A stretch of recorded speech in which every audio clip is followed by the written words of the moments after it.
सुरक्षा बलों ने आतंक पर किया एक और बड़ा प्रहार। थाना मंडी मुठभेड़ में 2 आतंकियों का काम तमाम।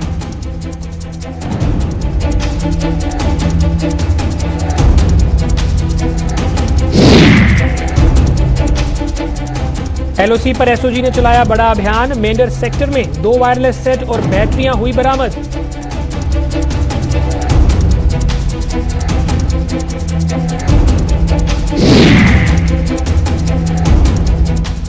पाकिस्तान की एक और नापाक साजिश का हुआ पर्दाफाश। सांबा में मिले हथियार, ड्रोन से ड्रॉपिंग की जताई जा रही है आशंका।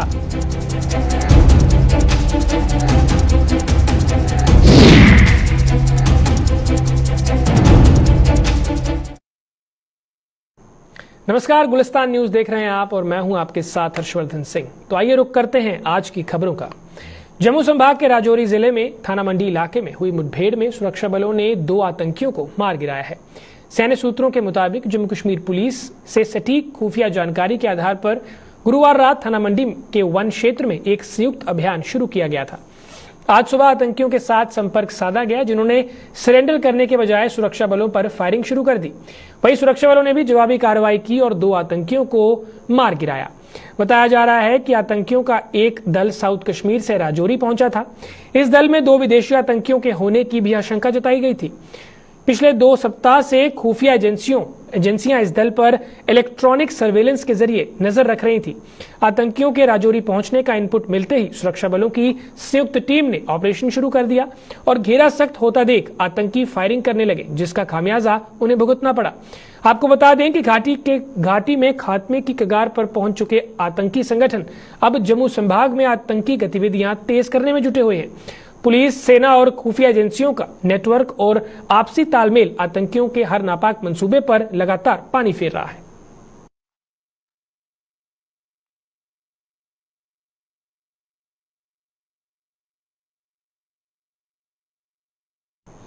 जम्मू सूबे में सरहद के पास पाकिस्तान की एक और नापाक साजिश का पर्दाफाश हुआ है। सूबे के सांबा सेक्टर में आईबी के नजदीक सेना और जम्मू कश्मीर पुलिस ने हथियारों का एक जखीरा बरामद किया है। आशंका जताई जा रही है कि ये हथियार ड्रोन के जरिए सरहद पार से यहां ड्रॉप किए गए थे। मामला जिला सांबा की राजपुरा तहसील के सरथिया गांव का है। यहां जम्मू कश्मीर पुलिस और सेना की 6 जैक लाई द्वारा रूटीन में सर्च ऑपरेशन चलाया जा रहा था कि बब्बर नाले से संदिग्ध परिस्थितियों में एक बैग बरामद किया गया।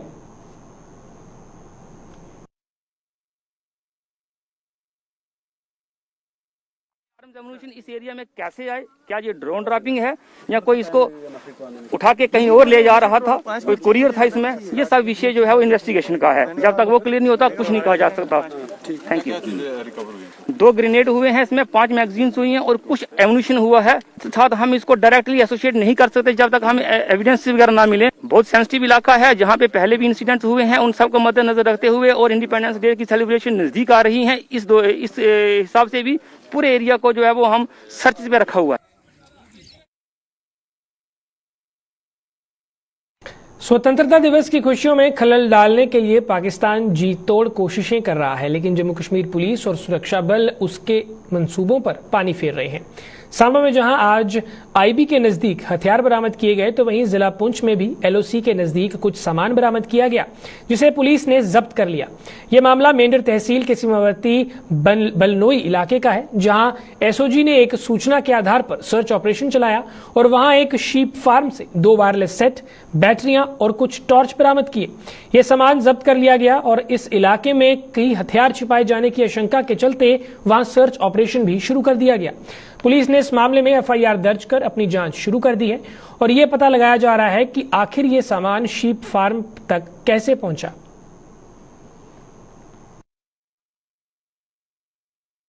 में बलनोई गांव है, उसमें एसओजी की नफरी मेंढरा काई है, वो सर्च कर रही थी। दौरान सर्च एक सस्पिशियस बैग मिला है, जिस बैग में कुछ वार लाइक सब्सटेंसेस हैं। एफआईआर दर्ज कर दिया गया है और फर्दर इन्वेस्टिगेशन जारी है। जो भी कुछ सामने आएगा आपसे शेयर किया जाएगा।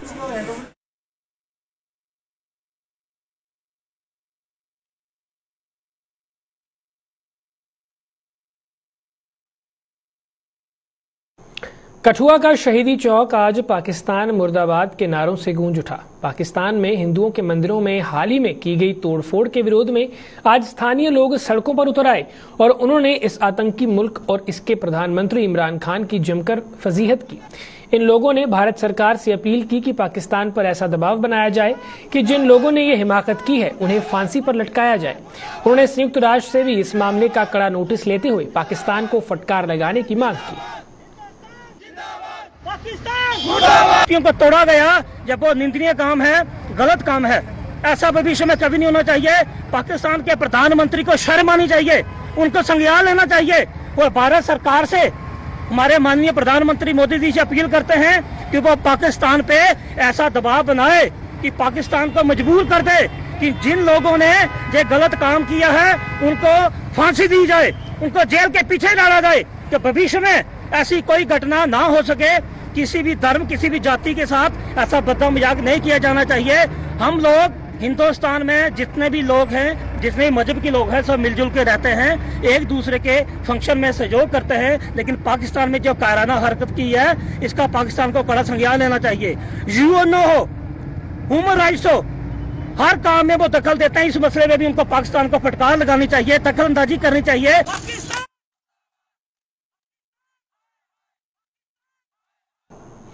कोरोना महामारी की संभावित तीसरी लहर से निपटने के लिए जम्मू कश्मीर के स्वास्थ्य विभाग ने अपनी तैयारियां तेज कर दी हैं। केंद्र शासित प्रदेश के सभी सरकारी अस्पतालों में जरूरत के संसाधनों की आपूर्ति की जा रही है और पहली व दूसरी लहर में रह गई खामियों को दूर करने के लिए विभाग जी जान से जुटा हुआ है। इसी कड़ी में जम्मू के सीडी हॉस्पिटल में 1000 LPM का अतिरिक्त ऑक्सीजन प्लांट लगाया जा रहा है। खास बात यह है कि इस अस्पताल में 1500 LPM का ऑक्सीजन प्लांट पहले से काम कर रहा है। कोरोना की पहली और दूसरी लहर में जम्मू के सीडी हॉस्पिटल पर काफी दबाव था और अब दोबारा ये कोशिश की जा रही है कि जरूरत पड़ने पर मरीजों को उचित से उचित इलाज मुहैया करवाया जा सके। स्वास्थ्य विभाग के वित्त आयुक्त अटल डुल्लू ने भी लोगों से कोरोना से बचने के लिए SOPs का पालन करने और वैक्सीनेशन की सुविधा हर हाल में लेने की अपील की है। देखें, PM केयर फंड से हमें एक 1000 LPM का प्लांट आ रहा है। कुछ पार्ट्स इसके आ रहे हैं और ये जो इसके लिए इंफ्रास्ट्रक्चर बनाना है वो तो आपने देख लिया, उसका काम जोरों शोरों से चल रहा है। वो उसके लिए ये जो रूम या स्ट्रक्चर वो तैयारी चल रही है। उसके कुछ एक पार्ट जैसे जनरेटर कल ही पहुँचा है यहाँ, तो वो भी आ जाएगा। उसके ये थर्ड वेव के एंटीसिपेट करते हुए ये गवर्नमेंट की तरफ से ये डायरेक्शंस हैं कि पूरी तैयारी रखें, पूरी जो इंतज़ाम, दवाइयाँ, स्टाफ, इंफ्रास्ट्रक्चर पूरा तैयार करके रखें। चेस्ट डिजीज़ हॉस्पिटल में 110 कोविड के पेशेंटों के लिए बेड हैं जो ऑक्सीजन सपोर्टेड हैं, वो पहले से ही रेडी हैं और 1500 LPM का प्लांट पहले से ही चल रहा है। एटलीस्ट चेस्ट डिजीज़ हॉस्पिटल में सेकंड वेव में कोई ऑक्सीजन की कमी की कोई रिपोर्ट नहीं की गई। यहाँ तो ट्रायज भी इस्टेब्लिश किया गया और सारे के सारे पेशेंट जितने इधर आए, कोई ये नहीं बोल सकता कि किसी को ऑक्सीजन ना मिली हो या बेड ना मिला हो या कोई मेडिसिन या कोई ट्रीटमेंट ना मिला हो। हाँ, कोई जो कोविड अप्रोप्रिएट बिहेवियर का पालन करना चाहिए। मास्क पहनना ज़रूरी है, 2 गज़ की दूरी बरकरार मेंटेन करना ज़रूरी है, हाथ धोना या सैनिटाइज करना बहुत ज़रूरी है, मास गैदरिंग्स में जाना अवॉइड करना ज़रूरी है। ये एक ज़रूरी काम है। दूसरा है वैक्सीनेशन। जब वैक्सीनेशन की बारी आ जाए तो अपने आप को वैक्सीनेट ज़रूर करना है। ये दूसरा काम है। उसके अलावा हम जो हमारी कैपेसिटीज़ हैं, कैपेसिटीज़ को ऑगमेंट कर रहे हैं। हमने 2 DRDO के हॉस्पिटल्स बनाए, एक श्रीनगर में, एक जम्मू में 500 बेड का। ICU की कैपेसिटीज़ हमने बढ़ाई, DRDO के हॉस्पिटल्स में बढ़ाई, डिस्ट्रिक्ट हॉस्पिटल्स में ICU की कैपेसिटीज़ हम बढ़ा रहे हैं। उसके अलावा हम पीडियाट्रिक केयर यूनिट सेटअप कर रहे हैं डिस्ट्रिक्ट हॉस्पिटल्स में और ट्रेनिंग दे रहे हैं अपने स्टाफ को, ताकि ट्रेनिंग का काम मुसलसल चल रहा है ताकि लोग। कोरोना महामारी के वजूद में आने के कारण 2 सालों तक बंद रही श्रीनगर की ऐतिहासिक जामिया मस्जिद आज खोल दी गई। जामिया मस्जिद में आज जुमे की नमाज पढ़ी गई, जिसमें कई लोगों ने भाग लिया। अंजुमन औकाफ जामिया मस्जिद श्रीनगर की देखरेख में इस भव्य मस्जिद की साफ सफाई का काम पहले से ही पूरा कर लिया गया था, जिसमें औकाफ के कर्मचारियों ने सक्रिय रूप से भाग लिया था। अब चूंकि कोविड के मामलों में कमी आई है और जम्मू कश्मीर की सभी मस्जिदें, खानकाहों, दरगाहों और इमाम बाड़ों में जुम्मे की नमाज अदा की जा रही है, इसलिए आज जामिया मस्जिद के दरवाजे भी खोल दिए गए। अंजुमन औकाफ ने हालांकि स्पष्ट किया था कि नमाजियों को कोविड प्रोटोकॉल का सख्ती से पालन करना होगा।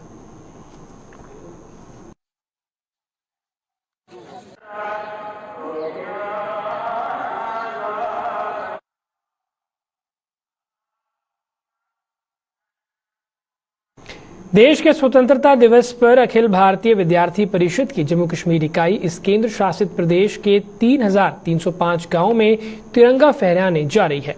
इस पूरे कार्यक्रम का एक पोस्टर जम्मू में आज जारी किया गया। एक गांव एक तिरंगा नाम का ये अभियान कश्मीर घाटी के गांव में भी चलाया जाएगा, जिसमें एनसीसी कैडेट्स, स्थानीय लोगों व सामाजिक संगठनों की भी मदद ली जाएगी। परिषद के राज्य सचिव मुकेश मनहास ने आज एक प्रेस कॉन्फ्रेंस के दौरान ये जानकारी दी। अखिल भारतीय विद्यार्थी परिषद 15 अगस्त के मौके पर इस बार जो हमारे आज़ादी के 75 वर्ष इस बार पूरे होने जा रहे हैं और विद्यार्थी परिषद ने पूरे जम्मू कश्मीर के अंदर एक बहुत बड़ा अभियान लिया है। हमने 3,305 गाँव के अंदर तिरंगा झंडा फहराने का अभियान लिया है और इसमें सबसे बड़ी बात यह है कि कश्मीर के अंदर भी इस बार अखिल भारतीय विद्यार्थी परिषद के कार्यकर्ता समाज के साथ मिलकर, वहाँ के स्थानीय लोगों के साथ मिलकर, एनसीसी कैडेट के साथ मिलकर और सभी सोशल ऑर्गेनाइजेशन के साथ मिलकर जो है इस बार 1000 प्लस गांव के अंदर, कश्मीर के अंदर और जम्मू संभाग के अंदर अगर मैं बात करता हूं तो 305 गांव के अंदर हम लोग तिरंगा झंडा फहराने का अभियान लेने वाले हैं। मित्रों, इस कार्यक्रम की रचना की अगर हम बात करते हैं तो विद्यार्थी परिषद ने पूरे एक कंप्रीहेंसिव तरीके से पूरे जो है इसकी प्लानिंग हमने कर दी गई है। 10 बजे हमारे ये कार्यक्रम पूरे जम्मू कश्मीर प्रदेश भर में एक साथ रहेंगे और इस कार्यक्रम के दौरान जो है वो वंदे मातरम और नेशनल एंथम भी इस कार्यक्रम के दौरान रहेगा।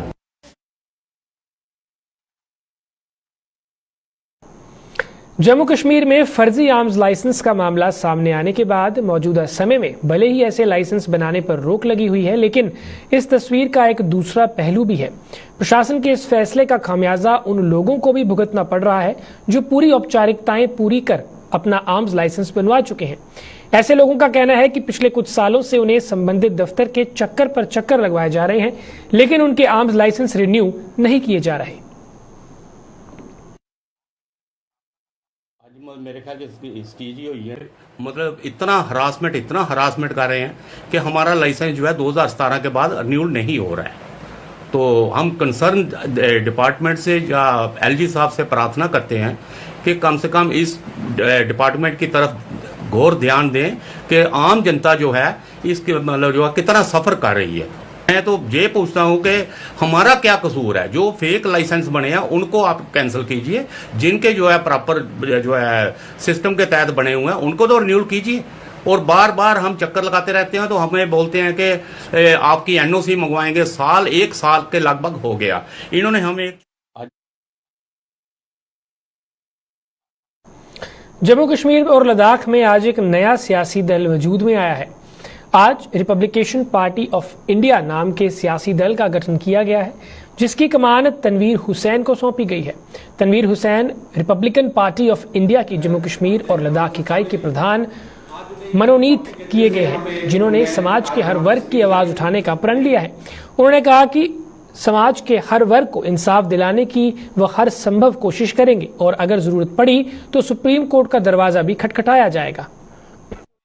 हम सारे इकट्ठा होकर जम्मू कश्मीर में एक नया ऑप्शन, एक नया सवेरे का आगाज करने जा रहे हैं, जिसमें आज मेरे साथ मेरी सीनियर टीम, मेरी युवा टीम और हर फैकल्टी साहब लोग देखोगे यहाँ पे हिंदू भी है, मुस्लिम भी है, सिख भी है, ईसाई भी है, तमाम धर्म की एक माला आज हमने बनाई है और हम इसी सेकुलरिज्म को लेके और बाबा भीम अम्बेडकर जी के जो संविधान है उस पर लेके हम जम्मू कश्मीर में निकलेंगे और यहाँ भाईचारे को मजबूत करेंगे और जम्मू कश्मीर के हर एक उस बेआवाज की आवाज बनेंगे और इनकी आवाज को यहाँ की सड़कों पे उठाना होगा, वहां पे उठाएंगे, सुप्रीम कोर्ट तक जाना होगा, वहां तक जाएंगे। किसानों को समय पर सब्जी की पौध उपलब्ध करवाने के मकसद से कृषि विभाग द्वारा हर तरह के प्रयास किए जा रहे हैं। इस मकसद को पूरा करने के लिए विभाग द्वारा आधुनिक तकनीक का भी इस्तेमाल किया जा रहा है, जिसका किसान भरपूर फायदा उठा रहे हैं। किसान भी विभाग द्वारा बताई गई आधुनिक तकनीक के हिसाब से खेती कर रहे हैं और भारी लाभ भी उठा रहे हैं।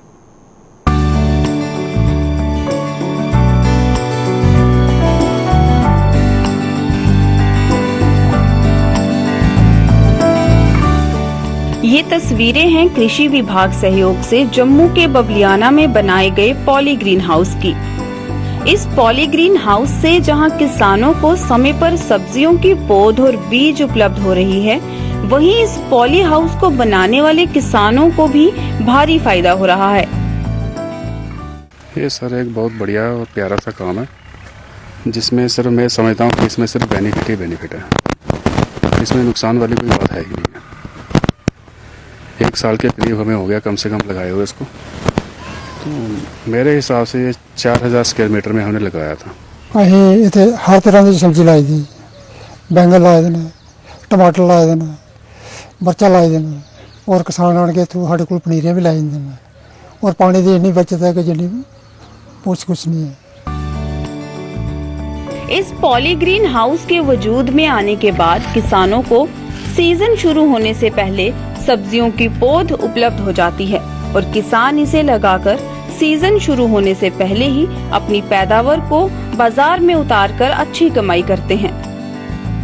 भारी फायदे के चलते अब क्षेत्र के किसान इस पॉली हाउस में एडवांस में अपनी मनपसंद की सब्जी की पौध का ऑर्डर बुक करते हैं।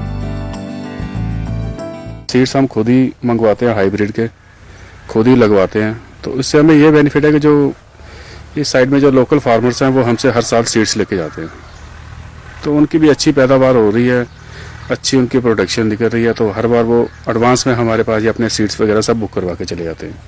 जिन्ने भी जिमीदार हैं ना साढ़े दाएं बाएं दे 10,000 ਤੋਂ ਲੈਣੇ 20,000 ਤੱਕ 25,000 30,000 ਤੱਕ 50,000 ਤੱਕ ਡਿਮਾਂਡ ਆਉਂਦੀ। ਔਰ ਪਿੱਛੇ ਸਾਡੇ ਕੋਲ ਆਏ ਲਈਏ ਸੀਡਾਂ ਜਿਹੜੀਆਂ ਲਾਜਦੀਆਂ ਨਾ ਪੌਦੇ ਅਸ ਹਰ ਕਿਸਮ ਦਾ ਬੂਟਾ ਇੱਥੇ ਤਿਆਰ ਹੈ। ਕੋਈ ਜਿਹੜਾ ਜ਼ਿਮੀਦਾਰਾਂ ਚਾਹੀਦਾ ਨਾ ਹਰ ਕਿਸਮ ਦੇ ਸੀਡ ਸਾਡੇ ਤਿਆਰ ਹੈ।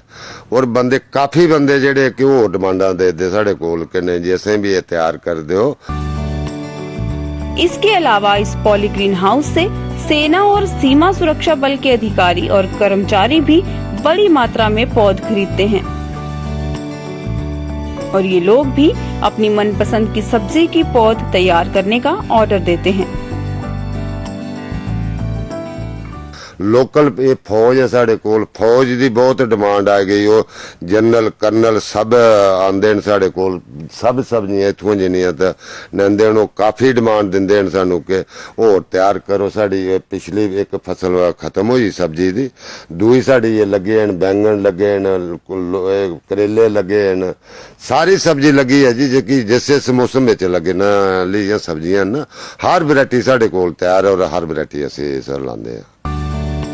पॉली ग्रीन हाउस को सफल बनाने के लिए कृषि विभाग द्वारा किसानों को आर्थिक और तकनीकी सहायता दी जा रही है। इस पॉली हाउस में किसी भी तरह की समस्या होने पर विभाग के विशेषज्ञ यहां आकर उस समस्या का समाधान करते हैं।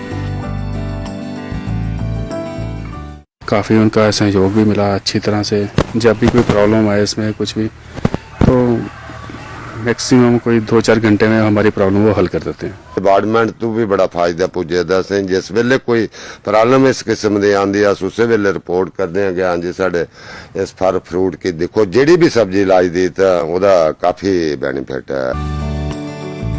इस पॉली ग्रीन हाउस के निर्माण से जहां क्षेत्र के बड़ी संख्या में किसान सब्जियों की पौध हासिल कर रहे हैं, लेकिन अभी भी बड़ी संख्या में किसान पड़ोसी राज्य पंजाब से सब्जियों की पौध और बीज लाने को मजबूर हैं।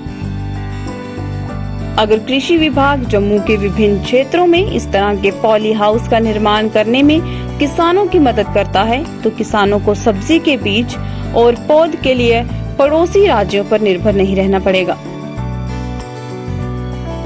जम्मू से अशोक बजाला के साथ अश्विनी चंदेल की रिपोर्ट।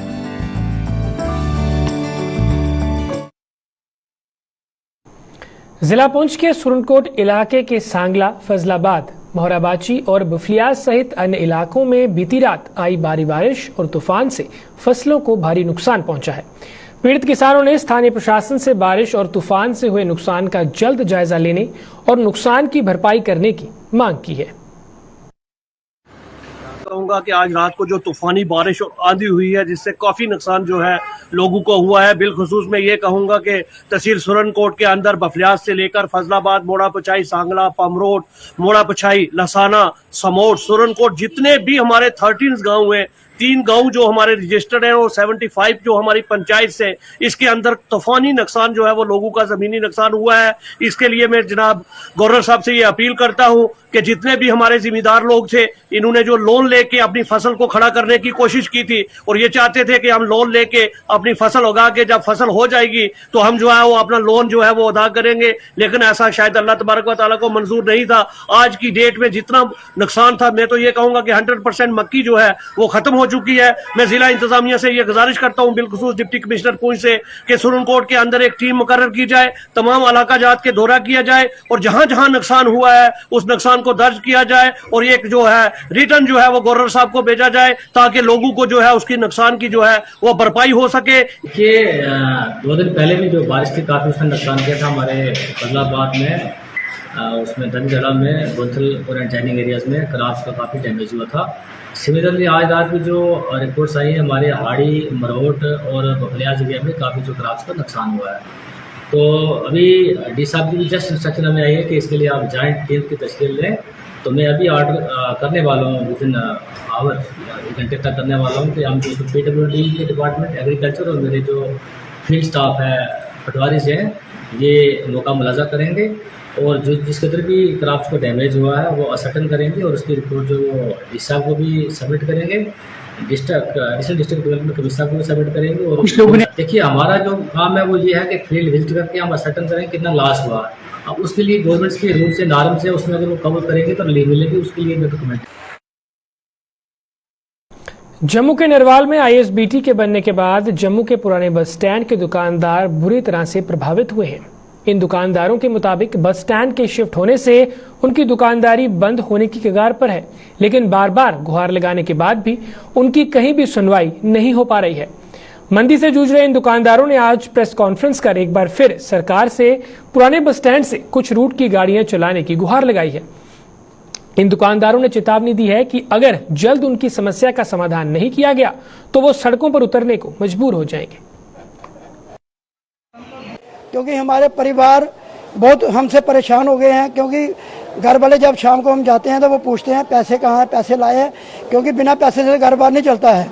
हम चेतावनी देना चाहते हैं 15 अगस्त तक हम के बाद 15 अगस्त तक हम देखेंगे। 15 अगस्त के बाद हम अपना ये अपने जो जद्दोजहद है, जो स्ट्राइक है, हम सड़कों पे ले जाएंगे। इनके हमें धरना देना पड़ेगा, धरना भी देंगे। इनके से हमें और कुछ कड़ी से कड़ा कदम उठाना पड़ेगा, वो भी हम करेंगे। इसलिए सरकार से हम पहले गुजारिश करते हैं कि कम से कम पहले हमारे और तरफ ध्यान दिया। 200 दुकानदार और कितने उनके 3 मुलायम अभी बहुत प्रभावित हुए हैं।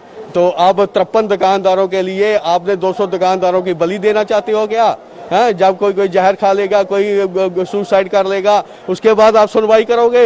ऐसा नहीं होना चाहिए। सरकार से गुजारिश है जल्दी से जल्दी कोई ऐसा एक्शन लीजिए जिससे जहाँ पे बस स्टैंड में पुराने बस स्टैंड और बस स्टैंड में कोई ना कोई स्टैंड आया जाए। स्मार्ट सिटी प्रोजेक्ट के तहत जम्मू शहर के सौंदर्यीकरण का काम तेजी से चल रहा है। फ्लाईओवर के नीचे वर्टिकल गार्डन के साथ साथ अब जम्मू नगर निगम तवी नदी पर बने 4 पुलों के सौंदर्यीकरण के काम में जुटा हुआ है। जम्मू के मेयर चंद्रमोहन गुप्ता के मुताबिक 4 पुलों के सौंदर्यीकरण का काम जारी है। इन 4 पुलों पर फूल पौधों के गमले लगने के साथ साथ लाइट्स भी लगाई जा रही हैं। इसके साथ साथ मुबारक मंडी और बाहू फोर्ट जैसी ऐतिहासिक इमारतों को लाइट्स के माध्यम से सजाने का काम भी जोरों शोरों से जारी है। वहाँ गमले में मिट्टी डल रही है। आने वाले समय में 2-4 दिन में बरसात का इंतजार कर रहे थे ताकि जम्मू का क्लाइमेट ऐसा है तो 2-4-10 दिन में गमले लाके उसका मुहूर्त हो जाएगा। एक ऐसा तवी का ब्रिज हमने बनाया है, वो भक्ति नगर को जो भी आएगा उसको देखने आएगा। अगर मैं बात करूंगा लंबी बात हो जाएगी। स्मार्ट सिटी में 4 पुल तवी जो है हमारे 4 पुल, चारों को इल्यूमिनेशन हो रहे हैं। नीचे से भी लाइटें आएंगी, ऊपर से भी लाइटें। ऐसे पुल बावे वाला जो हमारा बहु फाड़ा बावे वाली माता है उस किले को हम लोग सजा रहे हैं, उसका टेंडर हो गया है। और मुबारक मंडी को हम लोग सजा रहे हैं, वहाँ भी वो भी रात को अब लाइटों में नहाती हुई नजर आएंगे। बहुत से स्मार्ट सिटी के प्रोजेक्ट हैं।